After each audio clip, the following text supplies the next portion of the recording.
Assalamualaikum warahmatullahi wabarakatuh. Kembali bersama saya Bu Iva dalam mata pelajaran PPKN. Pada kali ini kita akan membahas bab 3, yaitu tentang perumusan dan pengesahan Undang-Undang Dasar Negara Republik Indonesia tahun 1945. Adapun tujuan pembelajaran kita kali ini ada 4. Yang pertama, menghayati nilai kesejarahan perumusan dan pengesahan UUD 1945. 2. Mendukung kesejarahan perumusan dan pengesahan UUD 1945. 3. Menganalisis kesejarahan perumusan dan pengesahan UUD 1945. Dan yang keempat adalah mendemonstrasikan proses kesejarahan perumusan dan pengesahan UUD 1945. Kita mulai dari pengertian konstitusi, bahwa pengertian konstitusi menurut bahasa itu ada 4. Yang pertama dari bahasa Inggris constitution, yang kedua constituti, yang ketiga dari bahasa Jerman constitution, dan yang keempat dari bahasa Latin adalah constitutio. Yang mana dari keempat bahasa tersebut berarti bahwa undang-undang dasar atau hukum dasar. Sehingga konstitusi tersebut bisa diartikan bahwa sebagai hukum dasar yang menjadi pegangan di dalam penyelenggaraan suatu negara. Setiap negara hukum pasti memiliki konstitusi atau hukum dasar, yang mana konstitusi masing-masing negara itu berbeda disesuaikan dengan kondisi negara masing-masing. Macam-macam konstitusi. Macam-macam konstitusi ada 2. Yang pertama adalah konstitusi tertulis dan yang kedua adalah konstitusi tidak tertulis. Konstitusi tertulis yaitu konstitusi yang berupa aturan-aturan pokok dasar negara, bangunan negara, dan tata negara yang mengatur perikaian kehidupan suatu bangsa di dalam persekutuan hukum negara.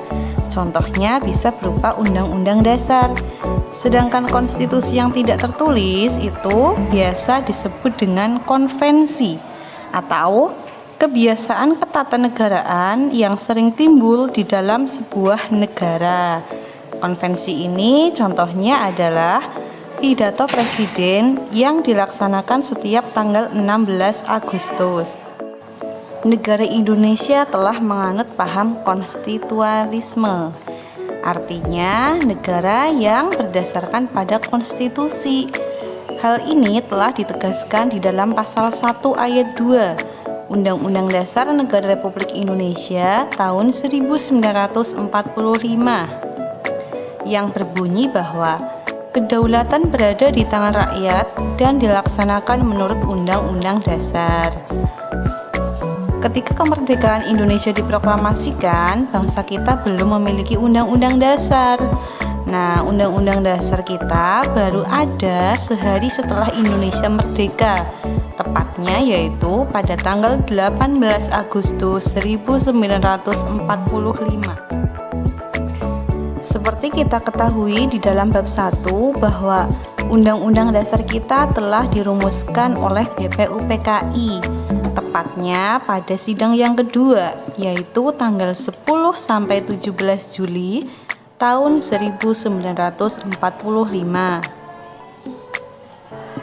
BPUPKI membentuk panitia-panitia kecil, antara lain ada panitia hukum dasar, panitia pembelaan tanah air, dan panitia ekonomi dan keuangan.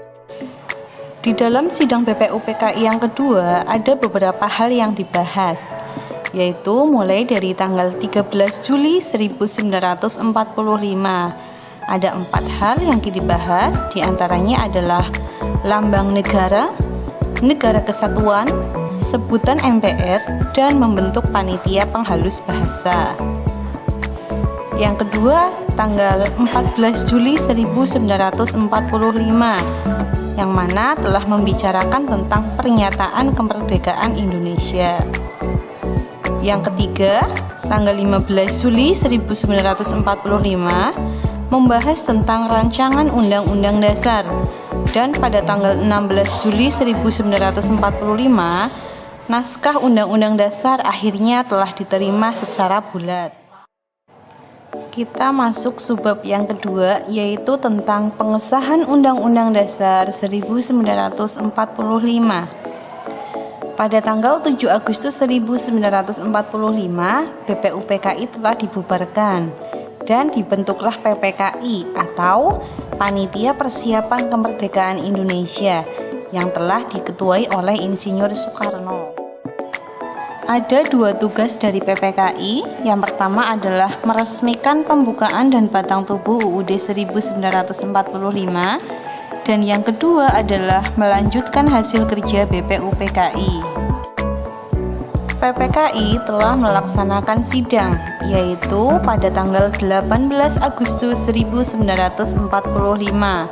Ada 3 hasil sidang, diantaranya adalah 1. Mengesahkan Undang-Undang Dasar 1945. Yang kedua, menetapkan Insinyur Soekarno sebagai Presiden dan Dr. Andes Muhammad Hatta sebagai Wakil Presiden Republik Indonesia. Dan yang ketiga adalah membentuk Komite Nasional Indonesia Pusat atau Komnas Pusat. PPKI telah melakukan beberapa perumusan-rumusan terhadap naskah Piagam Jakarta. Ada 3, diantaranya 1. Kata mukadimah diganti dengan kata pembukaan. Yang kedua, sila pertama, yaitu ketuhanan dengan kewajiban menjalankan syariat Islam bagi pemeluk-pemeluknya, diganti dengan rumusan ketuhanan yang Maha Esa. 3. Perubahan terhadap pasal 6 UUD yang berbunyi Presiden ialah orang Indonesia asli yang beragama Islam, dirubah menjadi Presiden ialah orang Indonesia asli. Dan yang keempat, pasal 28 yang berbunyi negara berdasar atas ketuhanan dengan kewajiban menjalankan syariat Islam bagi pemeluk-pemeluknya, diganti menjadi pasal 29 yang berbunyi negara berdasar atas ketuhanan yang Maha Esa. Demikianlah pembelajaran kita kali ini, semoga bermanfaat untuk kita semua. Guru akhiri, wallahul muwaffiq ila aqwamit thoriq. Wassalamualaikum warahmatullahi wabarakatuh.